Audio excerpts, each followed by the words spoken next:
Ma question s'adresse au ministre de l'Intérieur, mais elle pourrait aussi s'adresser au garde des Sceaux et ex-ministre de l'Intérieur. Des merdes comme ça, il faut les brûler. Je ne compte plus les mecs qu'on a éborgnés.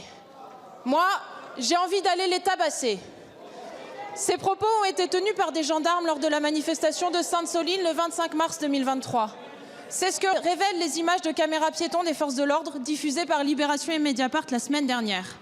Ces propos sont choquants, mais ils ont été accompagnés d'actes bien plus choquants encore, comme des tirs tendus de grenades lacrymogènes et explosives volontaires et parfois même sur ordre des supérieurs hiérarchiques.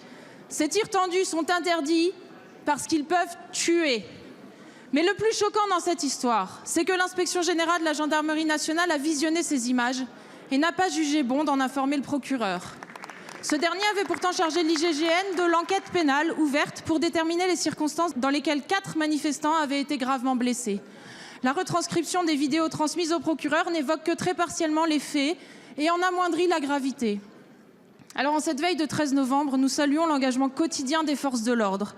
Et nous disons avec d'autant plus de force que ceux parmi eux qui salissent l'uniforme ne devraient pas être au-dessus de la justice. Cela devrait être garanti par un contrôle indépendant et transparent. Comment expliquer cette retranscription ni loyale ni honnête? Comment expliquer que le ministre de l'Intérieur de l'époque, M. Darmanin, n'ait pas jugé utile d'ouvrir en parallèle une enquête administrative sur ces faits, pourtant dénoncés par de nombreux élus présents lors de cette manifestation? Enfin, comment pouvez-vous nous garantir l'indépendance du parquet quand le garde des Sceaux, supérieur du procureur de la République, est celui qui était le plus haut responsable du maintien de l'ordre au moment des faits?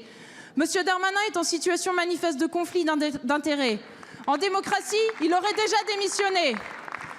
En France, messieurs les ministres, participer à une manifestation interdite est sanctionné d'une amende, pas de 2 semaines de coma. Alors pour une fois en Macronie, soyez à la hauteur.